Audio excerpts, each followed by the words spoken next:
Why most meetings waste your time, and how to fix them. Most people don't hate their work. They hate their meetings. You join a call. 10 people are there. Someone shares updates. A few decisions get discussed. Half the time doesn't concern you. And when the meeting ends, you still have all your actual work waiting. So your day becomes longer. Not more productive. Just longer. And almost everyone feels this. But meetings keep multiplying.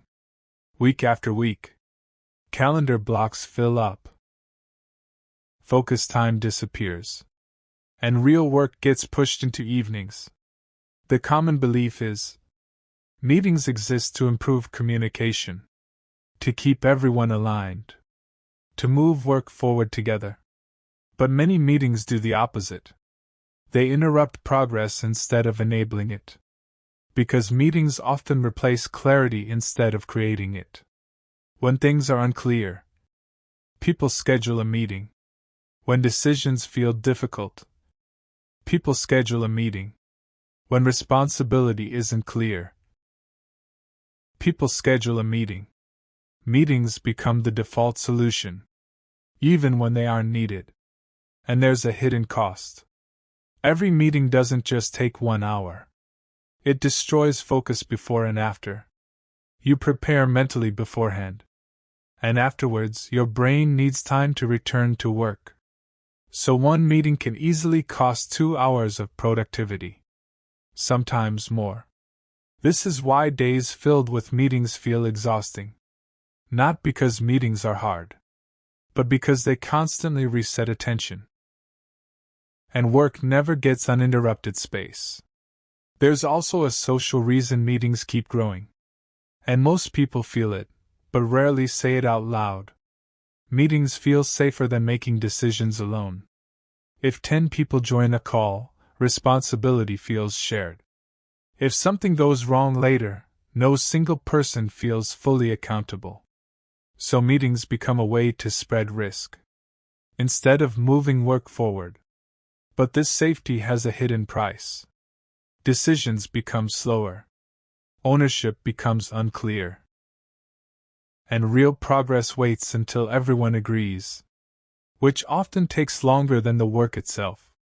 And over time, people stop preparing deeply, because they assume the meeting will solve it together. So conversations become longer, repeating the same discussions, week after week.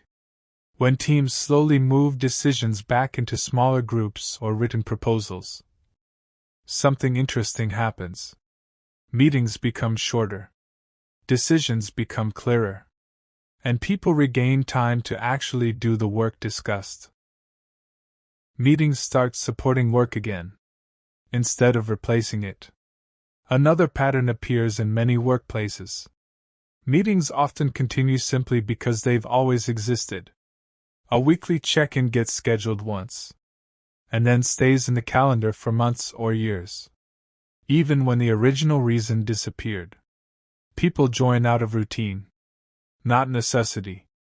Very few teams ever stop and ask, "Do we still need this meeting?" Or, "Could this happen less often?" So calendars slowly fill with recurring conversations that no longer create real value. But nobody questions them, because removing meetings feels risky. Yet when teams start reviewing recurring meetings, even removing 1 or 2 per week changes everything. Suddenly people get back hours of uninterrupted time. Stress drops. And work starts flowing again. Sometimes improvement doesn't come from adding new systems, but from removing what no longer helps. And meetings are often the easiest place to start. Here's the shift that helps immediately. Before accepting or scheduling a meeting, ask one question. Could this be solved without a meeting? Very often, the answer is yes. An update can be written. A decision can be proposed in writing. Information can be shared asynchronously. Many meetings exist simply out of habit, not necessity. And when meetings are necessary, make them smaller. Invite only people who truly need to decide or contribute. Not everyone who might be interested.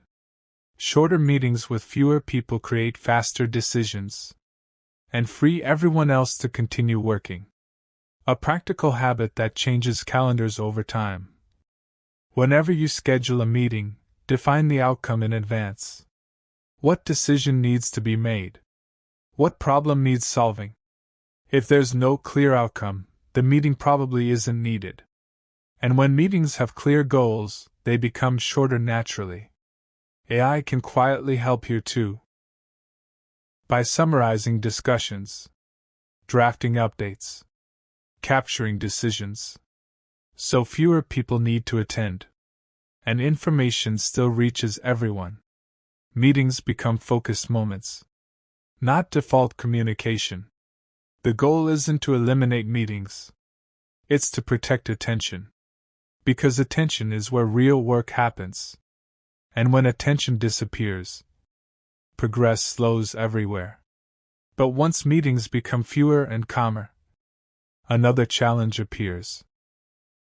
People realize much of their workload comes from unclear expectations, unclear priorities, unclear ownership. And in the next video, we'll look at why work feels chaotic when priorities aren't clear, and how to fix that without working more hours. And once priorities become clear, work starts feeling lighter again.